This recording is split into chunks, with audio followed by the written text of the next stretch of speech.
নমস্কাৰ সকলোকে স্বাগতম জনাইছোঁ মোৰ ইউটিউবৰ অন্য এটি ভিডিঅ'লে আৰু আজি মই তোমালোকলৈ লৈ আহিছোঁ ক্লাছ 6ৰ বিজ্ঞানৰ ছেকেণ্ড চেপ্টাৰ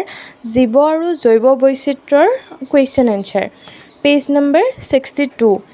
তো আহিছোঁ ফাৰ্ষ্ট কুৱেশ্যনটোলৈ ফাৰ্ষ্ট কুৱেশ্যনটোত দিছে যে শুদ্ধ উত্তৰৰ গোলকটো সম্পূৰ্ণকৈ পূৰ কৰা ইয়াতে কেনেকৈ কৰিব লাগে মই দেখাই দিছোঁ ফাৰ্ষ্ট কুৱেশ্যনটোত দিছে উদ্ভিদৰ তলৰ কোনটো প্ৰক্ৰিয়াত পখিলাই উদ্ভিদক সহায় কৰে ইয়াত অপশ্যন এ দিছে অভিযোজন বি দিছে খাদ্য প্ৰস্তুতকৰণ চি প্ৰজনন আৰু ডি দিছে শ্বাস প্ৰশ্বাস আৰু ইয়াৰ শুদ্ধ উত্তৰটো হ'ব প্ৰজনন অপশ্যন চি সেইকাৰণে ছাইডত অপশ্যন চিটোত আমি গোল কৰি দিছোঁ 2 নম্বৰ কুৱেশ্যনটো হ'ল ডালিম গছ এবিধ অপশ্যন এ বৃক্ষ বি গুল্ম চি তৃণ আৰু ডি হ'ল আৰোহী লতা ইয়াৰ শুদ্ধ উত্তৰটো হ'ব অপশ্যন বি গুল্ম 3 নম্বৰ কুৱেশ্যনটো হ'ল তলৰ কোনবিধ জলজ উদ্ভিদ নহয় ইয়াৰ অপশ্যন এত দিছে পদুম বিত খৰিকাজাই চি পুনি আৰু ডিত দিছে ফেট আৰু ইয়াৰ শুদ্ধ উত্তৰটো হ'ব অপশ্যন বি খৰিকাজাই 4 নম্বৰ কুৱেশ্যনটোত দিছে চৰাইৰ ডেউকা হ'ল অপশ্যন এ পাখিৰ ৰূপান্তৰ বি আগঠেঙৰ ৰূপান্তৰ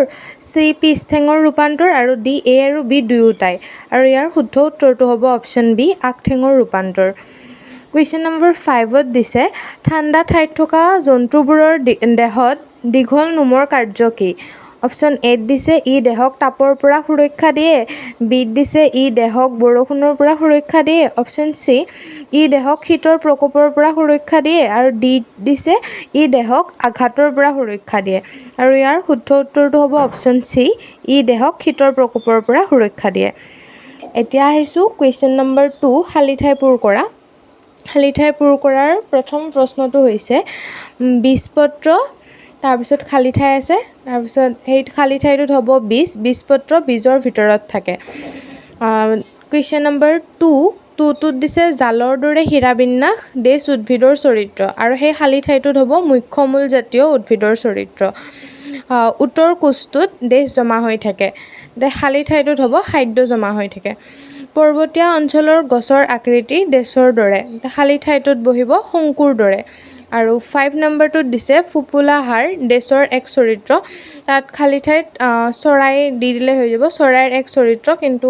তোমালোকে উৰি ফুৰা চৰাইৰ এক চৰিত্ৰ বুলিও দিব পৰা মানে উৰি ফুৰা চৰাইৰহে হাড়বিলাক ফুপুলা হয় এতিয়া উট পক্ষীয়ে যে উৰিব নোৱাৰে উট চৰাই সেইটো কাৰণ সিহঁতৰ হাড়বোৰ ফুপুলা নহয় সেয়েহে তোমালোকে ইয়াত খালী ঠাইটোত চৰাইৰ এক চৰিত্ৰ বুলিও দিব পাৰা নহ'লে উৰি থকা চৰাইৰ এক চৰিত্ৰ বুলি দিলেও হৈ যাব এতিয়া আহিছোঁ কুৱেশ্যন নম্বৰ 3 চমু উত্তৰ দিয়া তাৰ ফাৰ্ষ্ট কুৱেশ্যনটো হ'ল আৱাসস্থল কাক বোলে আৰু ইয়াৰ উত্তৰটো হ'ব জীৱ এবিধে স্বাভাৱিকভাৱে যি ঠাইত বাস কৰিব পাৰে সেই ঠাইকে জীৱবিধৰ আৱাসস্থলী বুলি কোৱা হয় 2 নম্বৰ কুৱেশ্যনটো হ'ল জৈৱ বৈচিত্ৰ্য মানে কি বুজা ইয়াৰ উত্তৰটো হ'ব জৈৱ বৈচিত্ৰ্য মানে হ'ল পৃথিৱীখনত থকা বিভিন্ন ধৰণৰ জীৱ 3 নম্বৰ কুৱেশ্যনটো হ'ল কেকটাছে মৰুভূমিত জীয়াই থাকিবলৈ কিদৰে অভিযোজন কৰে আৰু ইয়াৰ উত্তৰটো হ'ব কেকটাছ হ'ল মৰুভূমিত থকা এবিধ কাঁইটীয়া উদ্ভিদ এই উদ্ভিদজোপাই নিজৰ দেহত থকা পানী ওলাই নাযাবৰ বাবে পাতবোৰ কাঁইটলৈ ৰূপান্তৰিত কৰে আৰু এনেদৰে কেকটাছে মৰুভূমিত জীয়াই থাকিবলৈ অভিযোজন কৰে কুৱেশ্যন নম্বৰ 4ত দিছে জীৱৰ 3টা সাধাৰণ বৈশিষ্ট্য লিখা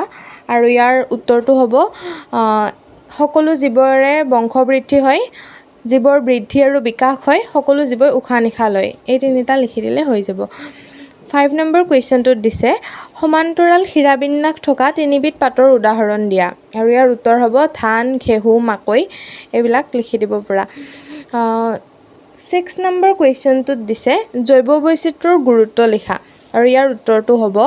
জৈৱ বৈচিত্ৰ্য প্ৰাকৃতিক তথা জীৱজগতৰ এক অত্যাৱশ্যকীয় উপাদান ই পৃথিৱীৰ পৰিৱেশৰ ভাৰসাম্য ৰক্ষা কৰাত সহায় কৰে পৰিৱেশৰ প্ৰত্যেকটো বস্তুৱে ইটোৱে সিটোৰ ওপৰত নিৰ্ভৰ কৰিহে জীয়াই আছে সেয়েহে আমি জৈৱ বৈচিত্ৰ্য সংৰক্ষণৰ ওপৰত গুৰুত্ব দিব লাগে এইখিনি লিখি দিলে এইটো কুৱেশ্যনৰ এনচাৰ হৈ যাব তোমালোকৰ এতিয়া আহিছোঁ লাষ্ট কুৱেশ্যন চৰাইৰ জৈৱ বৈচিত্ৰ্যৰ এক প্ৰয়োজনীয় অংশ ব্যাখ্যা কৰিব দিছে সেই বাক্যটো চৰাইৰ জৈৱ বৈচিত্ৰ্যৰ এক প্ৰয়োজনীয় অংশ আৰু ইয়াৰ উত্তৰটো হ'ব চৰাই জৈৱ বৈচিত্ৰ্যৰ এক প্ৰয়োজনীয় অংশ কাৰণ চৰাইৰ লগত শস্যৰ সম্পৰ্ক আছে। কিছুমান চৰাইয়ে শস্য খাদ্য হিচাপে খায় যদিও আন কিছুমানে শস্য পথাৰত থিতা পেলোৱা অনিষ্টকাৰী পোক-পতংগ খাই শস্যৰ উপকাৰ সাধন কৰে। আনহাতে গছত থকা পোক-পতংগ চৰাইয়ে আহাৰ হিচাপে খায়, ফলত তেনে জীৱবোৰৰ সংখ্যাও নিয়ন্ত্ৰিত অৱস্থাত থাকে। লগতে কিছুমান চৰাইয়ে গছৰ ফল খায় আৰু সেই ফলৰ গুটিটো মলৰ লগত ওলাই আন ঠাইত পৰে। তেনেদৰে সেই গুটিৰ পৰা আকৌ গছ হয়। এনেদৰেই চৰাইবোৰে অৰণ্য বিস্তাৰত সহায় কৰে। সেইখিনিয়ে আছিল কুৱেশ্যন এনচাৰ। আৰু এতিয়া আহিছোঁ কুৱেশ্যন নম্বৰ 4। তাত দিছে যে শুদ্ধ নে অশুদ্ধ লিখা। তাৰ ফাৰ্ষ্ট কুৱেশ্যনটো হ'ল সকলোবোৰ পতংগই আমাৰ বাবে অপকাৰী। এইটো সঁচাটো নহয়, কাৰণ সকলো পতংগই আমাৰ বাবে অপকাৰী নহয়, কিছুমান উপকাৰী পতংগও আছে, সেয়েহে উক্তিটো ভুল।